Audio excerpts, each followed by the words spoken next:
Hi folks, and welcome back to Physics with Captain Rod. I'm making this video here to get you moving on numbers 17 and 19 in chapter 23. So these are in section 23.3 about motional EMF. 17 says something about a jet airplane with the wingspan given. So in my picture here, this is just my rough picture of a jet airplane, top view, moving to the right. So this length here is given in the problem. Now, it also says something about, let's see, vertical component of the Earth's magnetic field, 3 times 10 to the minus 5th Teslas. Now, it doesn't actually say whether it's up or down. In the northern hemisphere, if you think back to the picture we drew in class about the magnetic field of the Earth, and hopefully you can visualize that the magnetic field components are down in the northern hemisphere here. So I'm going to put some vectors along here to represent these magnetic fields. And this is some number given in the problem, minus k direction, in a standard XYZ coordinate system, what I call a standard XYZ coordinate system. Now keep in mind the magnetic field of the Earth isn't straight down. This has some other component to it. I'm just going to put plus something. We're only worried about this for this example. So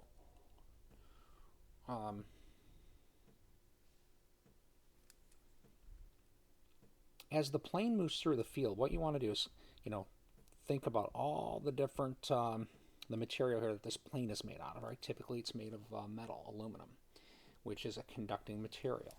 So if we look at one single charge carrier, right, blown up by factor of 10 to the 50th there, and I draw a free body of that charge carrier, that charge carrier interacting with this magnetic field is going to feel a force in this direction.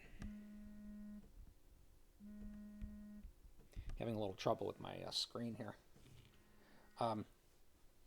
And that force is going to be given by QV cross B, which is going to be QVB sine theta.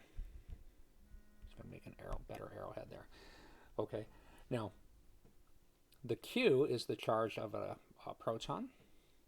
The V is given in the problem. The B was given in the problem. And then the theta. Well, I'll let you think about this, but ask yourself what the angle is between this velocity vector and these magnetic field vectors. So that's how you calculate that force. Now what this is going to do is it's going to give us like a charge shift. Basically, it's going to leave this thing charged to this polarity. And one thing I want to point out is it's not that charge carriers move all, like from here all the way to here. It's just that there's a shift. In reality, what happens is all the outer shell electrons everywhere in this wing, they shift downward. Basically, right in the middle here, there's no change. But right at the very end of the tip here, there's going to be a spot that didn't have electrons that now does.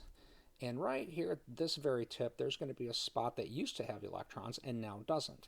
So it's going to leave us with a charge configuration that looks like this. Now, a plus minus is going to create an electric field oops, let me use a different color for that. I don't know, I feel like blue for the electric field vector.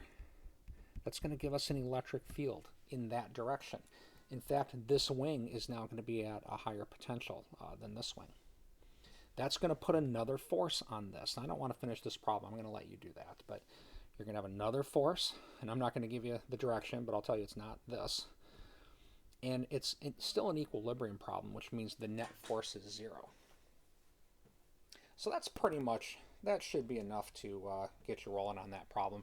Write a force equation. You're going to be able to get the electric field out of it, and you'll be able to get a number. Then, I think it asks for the potential difference between the tips. The potential difference, remember, is field strength times distance given in the problem. Number 19 is about a metal bar. Let's see, what speed? Oh, and there's a picture given in the problem. And there's a bunch of magnetic field vectors that look like this, all through here, including on the bar. And the problem is virtually identical. Draw a free body of a single positive charge somewhere in that bar. You'll have a QV cross B force on it, and that's going to charge the bar to this polarity. Now, you're going to be able to write an equation that's going to have the electric field related to the magnetic field. Then it says something about the potential difference in a bar. Remember that potential difference is field strength times distance. Both of these are given in the problem. Potential difference was mentioned. The distance would be the length of this bar.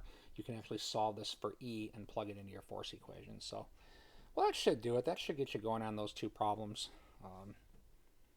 Good luck with your homework, and hope you have a great day. Hope to talk to you soon.